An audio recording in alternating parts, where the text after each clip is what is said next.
Hello everybody and welcome to today's video. Today's video is kind of a special video, something that doesn't happen very often. That's right, it's new camera day. New camera day, the Fujifilm X-H2S. I gotta get used to saying that. And I'm headed to my favorite local camera store, Kenmore Camera, and to go pick that up. It is Thursday, July 7th. It's 8:07 a.m. and I'm really excited and a little nervous to pick this camera up and to share this first impression video with you. Future Michael here with the backstory on why the car guy was a little nervous and excited about getting the Fujifilm X-H2S. Here's why. Here's the story.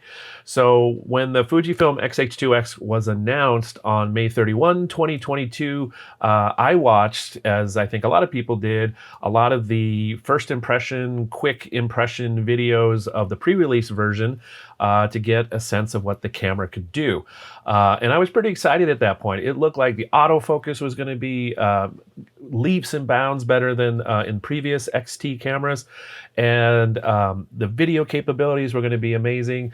Everything was just going to be more better. Then I received an email that Fujifilm was going to be at Kenmore Camera, my favorite local camera store, with the X-H2S as well as the two new lenses on June 2, so just a couple days later. So I went to that in every intention of making a pre-order at that time, but I didn't. As I got to spend about an hour with the camera, I was the only one there at the time, and talking to the Fuji reps, and got lots and lots of help helping me understand the new features and how it worked, what it was all about, and got my hands on it, tried different things. And I walked away just not blown away. And I wanted to be blown away. So I didn't order the camera that day. Fast forward a week, I did order the camera, and here's why. I realized a couple things in the midst of that week time span between when I first looked at the camera and then when I decided to order it. And the main thing was, even though I didn't need this camera, I have really no complaints in day-to-day, most of my use cases with the X-T3. I've had it for 4 years. It's starting to feel a little bit behind the times in certain features that I'm looking to grow into. And one of the main complaints about Fuji camera systems has always been their relative slowness and lack of accuracy at times with their autofocus system. So it doesn't impact me generally day to day, but there have been times where it has impacted me. So this new autofocus system was pretty exciting, and that was kind of the main thing that sealed the deal for me. Another thing that sealed the deal for me was the extra video capabilities.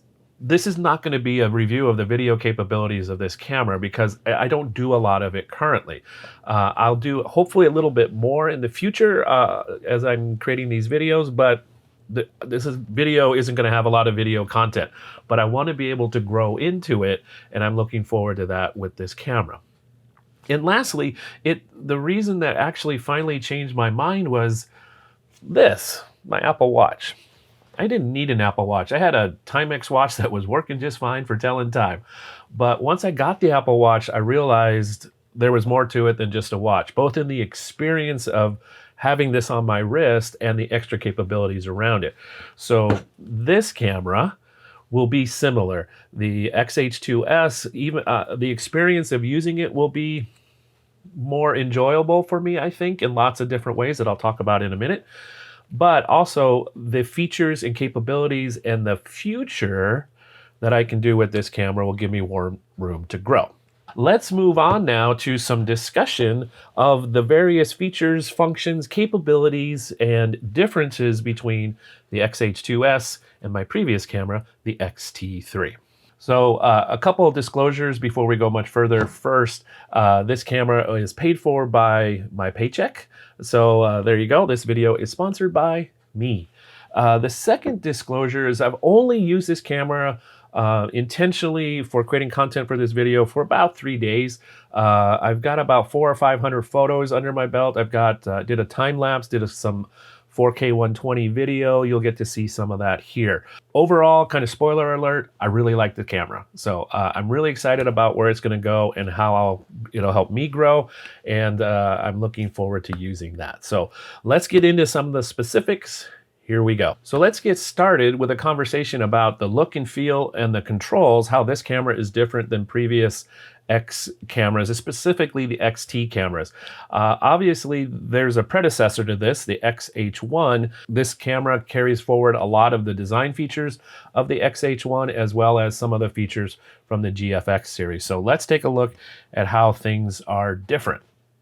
So looking from the top down on the X-T3 on the left and the X-H2S on the right, you can see right away that there are quite a few differences. The traditional control dials of the T series are gone, replaced with the PSAM dial and an e-ink display screen on the top. The other major difference physically in the cameras is the much larger hand grip on the right-hand side of the camera.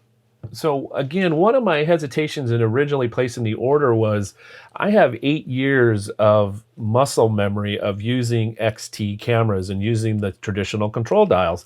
And the H series camera is a very different control setup.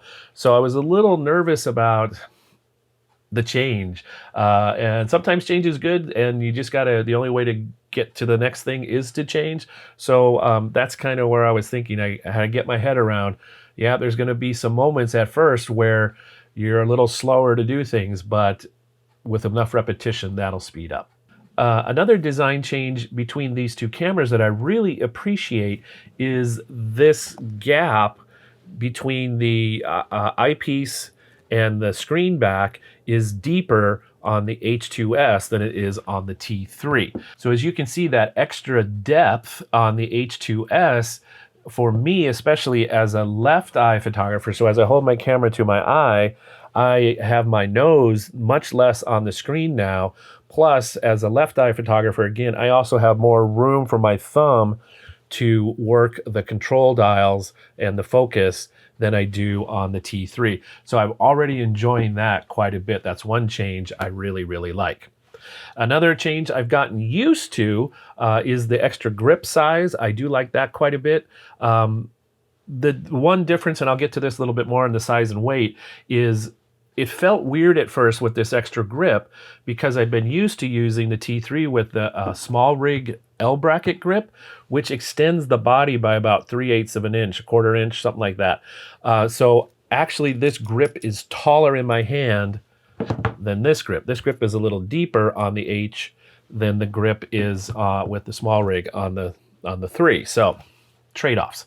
I'm already used to it. After just a couple days, it feels good. I'm used to holding it. I just have to adjust my expectations a little bit about how it feels in hand, but I really, really like it. When I originally got into the XT series cameras, one of the things I was looking forward to in moving from full frame Nikon was a size and weight savings in the XT1. And that happened for sure. The XT1 was much lighter than the D600 I was using. The lenses were lighter, physically smaller for the smaller sensor.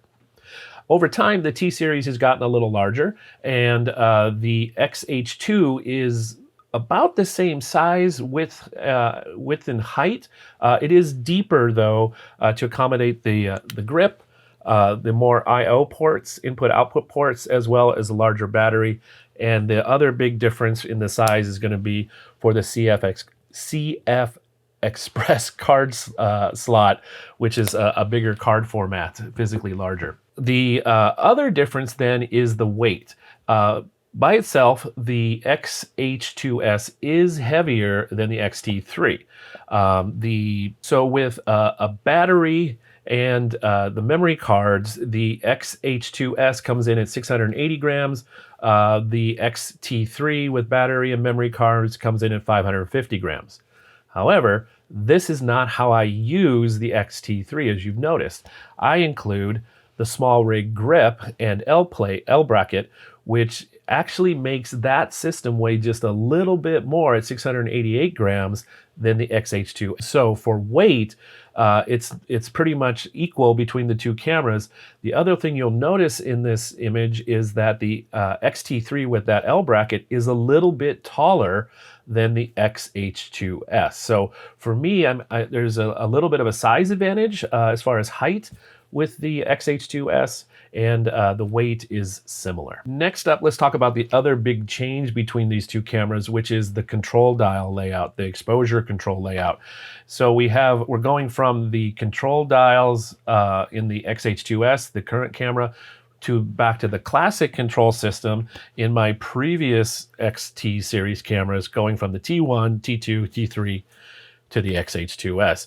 And as you can see, one of these things is not like the other. So again, one of my hesitations, but I'm quickly relearning, is how to do exposure with this kind of control system versus the traditional control dials on the T series cameras.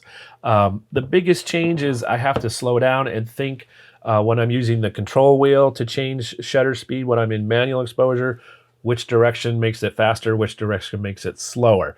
I have to slow down about 2 seconds. I know that I'll learn quickly the new control system, the different layout, and I'll quickly adjust to it become intuitive, adjusting exposure controls using this system as it was on the T series system.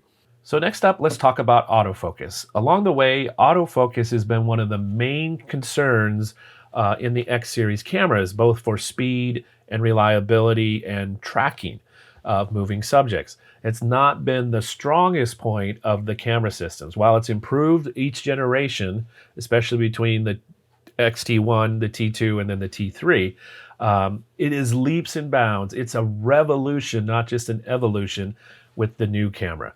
The stacked sensor plus the much, much faster processor allows this camera to do autofocus that the T series could only dream of. And I've already noticed a big difference. So even in street photography, which doesn't require super fast or necessarily challenging autofocus situations, I did have one when I was in downtown Bellevue first time with this camera, and I noticed there was an osprey flying in above, circling in the buildings. So I just quickly put the 70 to 300 on here, left the autofocus mode in single point. I think I was still on face eye detect, and I just single shot my way through following the osprey at 300 millimeters. I think I have 7 photos. The only one that's out of focus is the first one, I think, where I was just kind of trying to see where the bird was. So after that, it focused amazingly well at 300 millimeters on the osprey. So here's one of the photos. This is at 300 millimeters, plus it's about a 20% crop to get to this, and then I've zoomed in even a little bit more to fill the frame here on the video screen. Previously, with the T series cameras, if I had tried this photo, I would have had a lot of hunting focusing on the clouds, missing the bird. So I'm already sold on this autofocus system in my day-to-day use. It's an improvement. It inspires confidence, and I'm really, really excited to use this going forward. Another place I noticed dramatic autofocus improvement in both accuracy, speed, and stickiness was at the Bellevue Botanical Garden. Went there the second day of my photography adventure with this new camera, and all the bees were out, it seemed. So bees are challenging, as you might imagine, as small subjects, fast moving. This photo is at 300 millimeters, and no problem at all in acquiring the focus, keeping the focus. Again, I was in single point focus for this photo at 300 millimeters. I did have object tracking on the animal detect, and it seemed to notice the bees occasionally. My experience that day of photographing the bees, I had no missed focus moments, and that's a change from what I would have had with the XT series. Next photo is one where it was just kind of a blind photo. I saw this person on the scooter riding down the road, and I knew he was going to come into the frame, so I just pre-focused on that spot, one shot, boom, nailed it. This is with the 16 to 80 millimeter at 16 millimeters, and again, the focus just worked. I'm not sure I would have been confident to attempt this with the T series cameras, but I wanted to try it, and I was pleasantly surprised how it worked here. Next up, let's talk about the in-body image stabilization. This is another big change for me in coming from the T3, which does not have any image stabilization. It requires the lenses to do the stabilization work if they have that.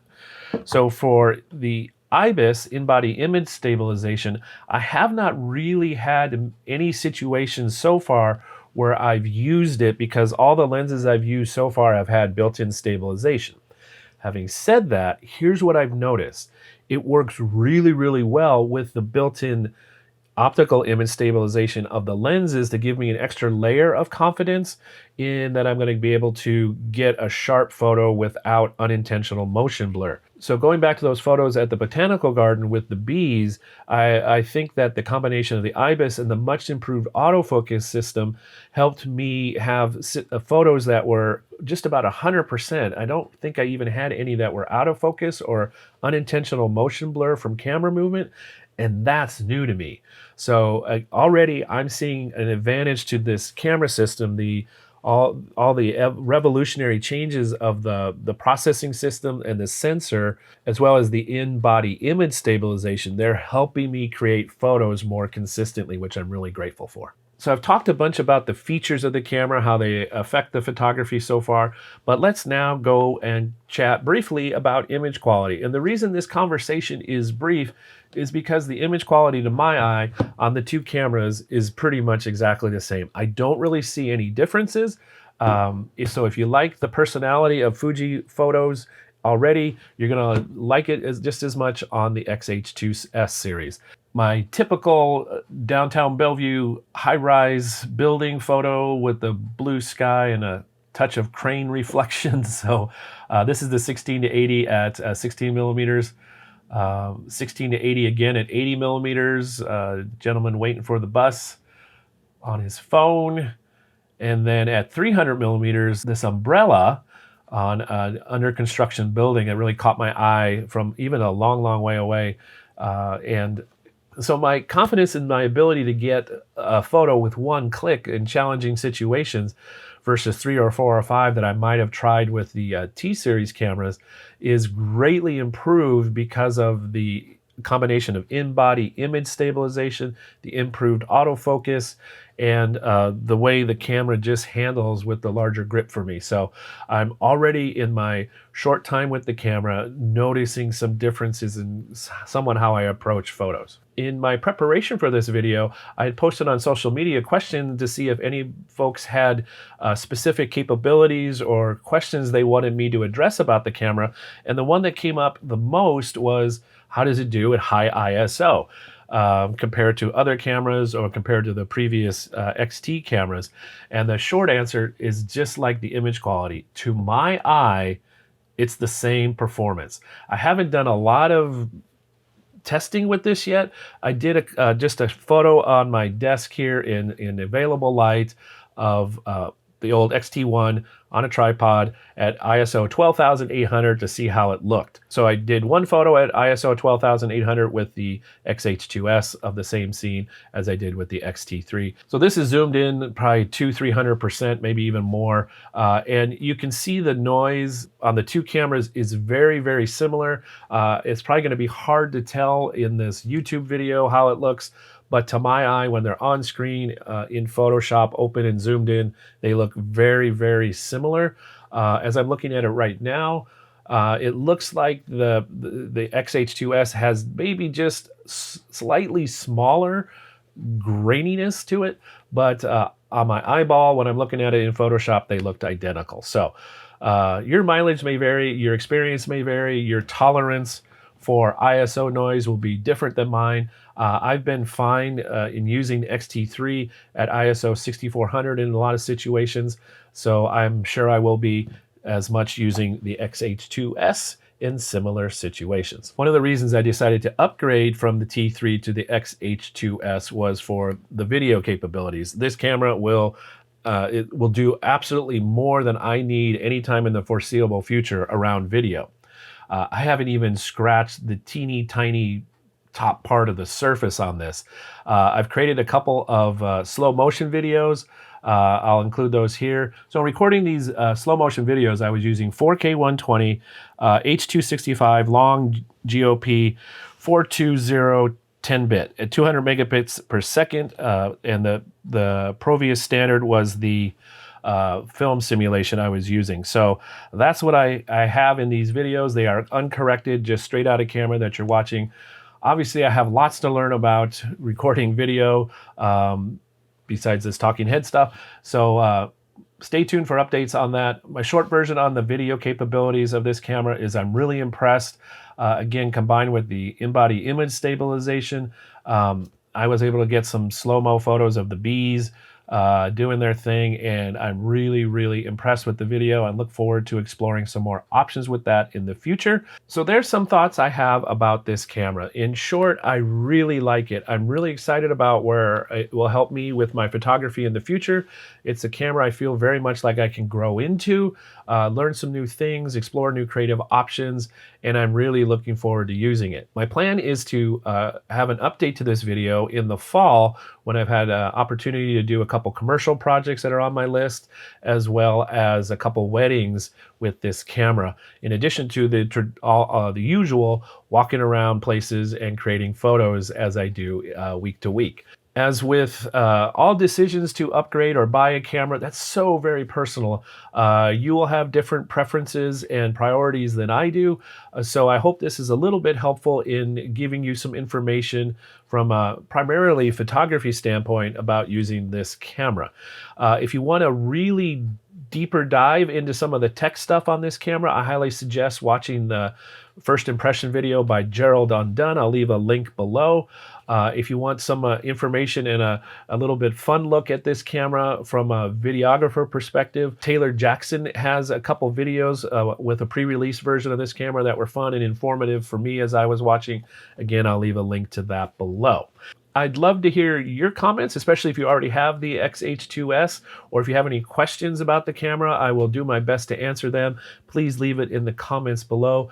As I'm looking ahead to my follow-up, longer-term look at this camera, if you have other capabilities you'd like me to test that fit kind of in my wheelhouse, knowing that I'm not going to do tons and tons of video, please let me know again in the comments below. If you found this video helpful, entertaining, or otherwise enjoyable, I'd really appreciate if you click the thumbs up button. That helps train the YouTube algorithm about videos you find helpful and interesting, and then it helps this channel by potentially showing this video to other people who like similar videos to you. So thank you very much for that.